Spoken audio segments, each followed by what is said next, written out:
C'est un plaisir de vous retrouver sur TPT+, mesdames, messieurs. Bienvenue à ce bulletin d'information. En première ligne du conflit en République démocratique du Congo, un centre de traumatologie de Goma, dans le nord Kivu, traite les blessés de la crise sécuritaire dans l'Est, racontant une histoire d'horreur et de survie. Au Cameroun, à quelques jours du démarrage de la campagne électorale le 27 septembre 2025, les adversaires du locataire du Palais de l'Unité, candidat du Rassemblement démocratique du peuple camerounais, sont à la recherche d'une figure politique fédératrice, avec l'espoir d'une victoire de l'opposition à l'élection du 12 octobre prochain. Au Sénégal, de nombreux mouvements dissidents du pouvoir ont marché vendredi à Dakar pour réclamer la libération des détenus politiques et d'opinion, l'indépendance de la justice et la protection de la liberté d'expression.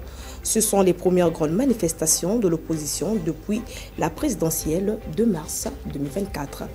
Alors que plusieurs villes françaises ont annoncé leur volonté d'afficher le drapeau palestinien sur le fronton de leur mairie lundi, jour de la reconnaissance par la France d'un État palestinien, le ministère de l'Intérieur a demandé vendredi au préfet de s'y opposer au titre du principe de neutralité du service public. Des avions de chasse de l'OTAN ont intercepté vendredi 3 MiG-31 russes entrés dans l'espace aérien de l'Estonie, l'Alliance Atlantique et l'Union européenne, dénonçant une nouvelle provocation de la part de Moscou quelques jours après l'intrusion de drones russes en Pologne. Le ministre russe de la Défense, de son côté, a nié samedi que des avions militaires russes aient violé l'espace aérien de l'Estonie, indiquant que ces chasseurs s'étaient contentés de survoler les zones neutres de la mer Baltique. Enfin, l'Organisation météorologique mondiale tire la sonnette d'alarme.